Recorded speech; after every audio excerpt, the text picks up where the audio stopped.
খুনি হাসিনা যে পালিয়ে গিয়েছে সেখানে বাংলাদেশে গণতন্ত্রকামী সকল ছাত্র সংগঠন বৈষম্যবিরোধী ছাত্র আন্দোলনের ব্যানারে যে আন্দোলন করেছিল সেই ছাত্র সংগঠনগুলি মনে করতেছে যে এই মুহূর্তে হাসিনা পালিয়ে যাওয়ার পরে তার দোসর এবং চালাচুবান্ডাদের মাধ্যমে বাংলাদেশে যে আরেকটি অস্থিতিশীল পরিস্থিতি তৈরি করার গভীর ষড়যন্ত্র চলতেছে, সেই মুহূর্তে এই ছাত্র সংগঠনগুলি মনে করছে যে না, এই মুহূর্তে আমাদেরকে আবারও বসা দরকার এবং সেই প্রক্রিয়ার ধারাবাহিকতা আজকে আমরা এখানে বসেছি। বৈষম্যবিরোধী ছাত্র আন্দোলনের সমন্বয়ক সহ কেন্দ্রীয় নেতৃবৃন্দ এবং 19টি ছাত্র সংগঠন এখানে আছে।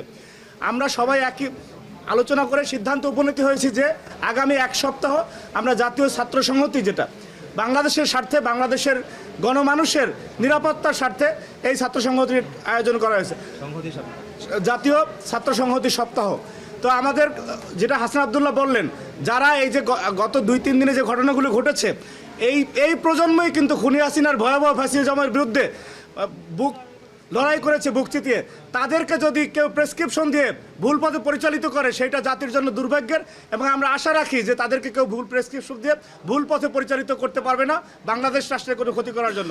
সেই বিষয়টিকে সতর্কতা হিসাবে এবং তাদের ভিতরে যাতে এই চেতনা কেউ জাগ্রত করতে না পারে সেই বিষয়টি আমরা প্রচারের অংশ হিসাবে এই সপ্তাহের আয়োজন করা হয়েছে। এবং এখানে প্রত্যেকটি ছাত্র সংগঠন তার স্ব ব্যানারে শিক্ষা প্রতিষ্ঠানগুলিতে যাবে এবং এই সপ্তাহটি আমরা পালন করব। আমরা বিশ্বাস করি যে আমাদের ভিতরে যে একটি জাতীয় ঐক্য তৈরি হয়েছিল এবং এই খুনিদের বিচার না হওয়া পর্যন্ত এবং বাংলাদেশের স্বার্থে এই ঐক্য আজীবন অটুট থাকবে ইনশাআল্লাহ।